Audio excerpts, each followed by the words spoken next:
HSC 26 তুমি math first পেপারে কোন কোন টপিক পড়ে গেলে সিকিউতে একদম 100% কমন পাবা, আজকে আমরা ওগুলা নিয়ে কথা বলবো। তো আমি সোহানুর রহমান, কথাবার্তা না বাড়ায় শুরু করি। দেখো, প্রথমত বিভাগের কথাবার্তা আছে। বিভাগ আমার ক বিভাগ আছে, যেখানে 6টা চ্যাপ্টার ইনক্লুডেড: ম্যাট্রিক্স, ভেক্টর, সরলরেখা, বৃত্ত, বিন্যাস, সমাবেশ, ফাংশন। এবং খ বিভাগে 2টা ত্রিকোণমিতি, ডিফারেন্সিয়েশন, ইন্টিগ্রেশন। সো এই 10টা চ্যাপ্টারের মধ্যে তোমার ভালো মতো পড়তে হবে। শুরুতে ম্যাট্রিক্স, একটা সিকিউ মাস্ট পাবা। সরল রেখা অথবা বৃত্ত যে কোনো একটা ভালো মতো পড়বা, সরল রেখা পড়াটা প্রেফারেবল। বিন্যাস, সমাবেশ পড়বা, ফাংশন পড়বা। এগুলো শর্ট সিলেবাসে ছিল না, ঠিক আছে? সো শর্ট সিলেবাসের বাইরের গুলা কিন্তু ভালো ইম্পর্টেন্ট। এখানে আমি ভেক্টরটা রাখি নাই, কারণ অলরেডি তোমরা এটা ফিজিক্সে পড়ছো। আচ্ছা, খ বিভাগে 2টা ত্রিকোণমিতি থেকে 2টা কোয়েশ্চেন আসার পসিবিলিটি বেশি, 6 এবং 7। এবং ডিফারেন্সিয়েশন জানি, ইন্টিগ্রেশনের কথা বললেও পড়বা না, এই জন্য আমি রাখি নাই। ওই চ্যাপ্টারগুলোর কথাই বললাম যেগুলা থেকে তুমি মানে এগুলা পড়ে গেলে মাস্ট তুমি সুন্দর মতো অ্যান্সার করে আসতে পারবা, ফুল অ্যান্সার করতে পারবা। এখন আসি আমরা টপিকে। একদম প্রথম চ্যাপ্টার হলো ম্যাট্রিক্স। ম্যাট্রিক্সে আমরা ফার্স্টে পড়বো হলো বিপরীত ম্যাট্রিক্স, ঠিক আছে?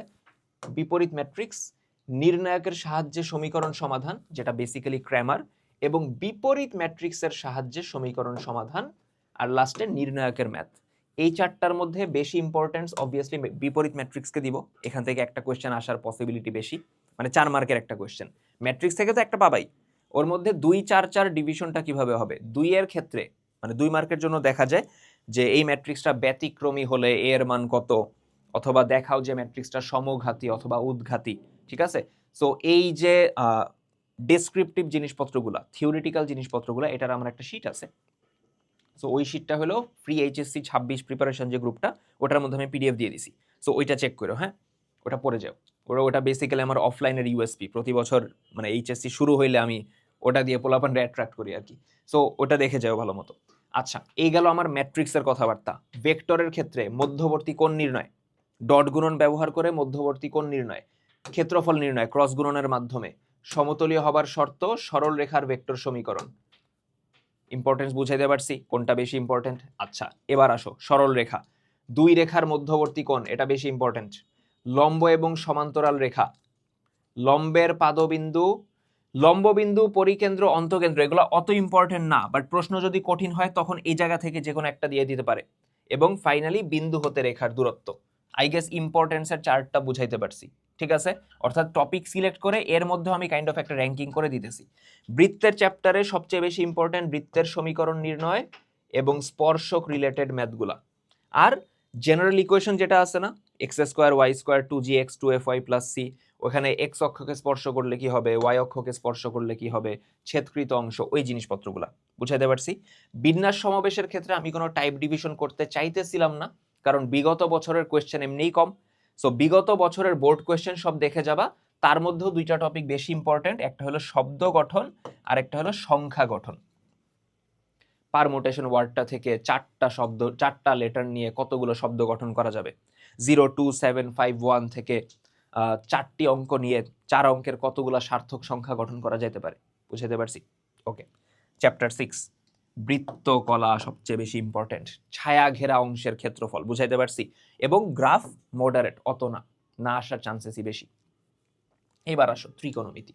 ত্রিকোণমিতিতে বলবো কোনো কিছুই বাদ দিও না, এটা সবচেয়ে বেটার বা সবচেয়ে বেস্ট। কিন্তু আমি যদি বলি মাস্ট কোন জায়গা থেকে কোয়েশ্চেন আসবে, 7.6 a plus B plus C সমান পাই হলে দেখাও যে sine A plus sine B plus sine C সমান 4 ইন্টু হোয়াট এভার কিছু একটা, ওই টাইপের ম্যাথগুলো একটা আসার পসিবিলিটি অনেক বেশি 4 মার্কের জন্য। 7.7 ত্রিভুজ রিলেটেড যা যা আছে, কি কি পড়বা এখানে? সাইন রুল পড়বা, কোসাইন রুল পড়বা, এই দুইটা ভালো মতো পড়লেই হয়ে যায়। তার সাথে ওই প্রজেকশন রুল, যেটা এ সমান b cos c plus c cos b, ওই ফর্মুলাগুলো, এই দুইটা চ্যাপ্টার ভালো মতো করো, হ্যাঁ। আর কয়ের জন্য ওই সি প্লাস মাইনাস ডি এর যে সূত্র আছে না, sine c plus sine d, sine c minus sine d, এবং 2a 3 এর ম্যাথগুলা, সাইন 2 এর সূত্র, কস 2 এর সূত্র, সাইন 3a কস 3a, ওইগুলা বুঝাইতে পারছি। আচ্ছা, এরপরে ফাংশন, যেটা শর্ট সিলেবাসে ছিল না, এখানে ইম্পর্টেন্ট কি সবচেয়ে বেশি?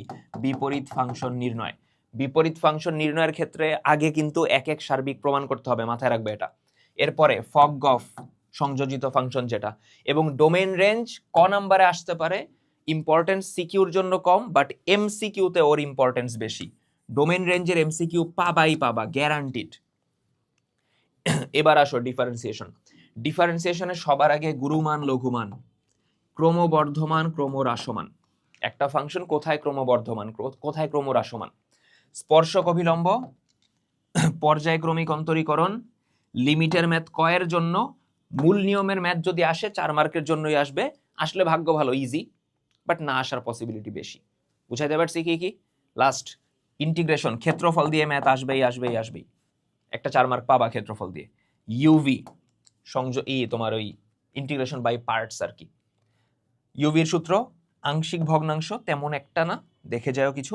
আর প্রতিস্থাপন এবং কিছু বেসিক ইন্টিগ্রাল আছে, ওইখান থেকে কতে 2 মার্কের একটা কোয়েশ্চেন পাবা। এই হলো আমাদের টোটাল হিসাব, সিকিউতে কি কি আসবে। বুঝাইতে পারছি? সো ফার্স্ট পেপারের ভিডিও এই পর্যন্তই, সেকেন্ড পেপারের ভিডিও নিয়ে দ্রুতই আসতেছি, তার আগ পর্যন্ত পড়াশোনা করতে থাকি। আল্লাহ হাফেজ।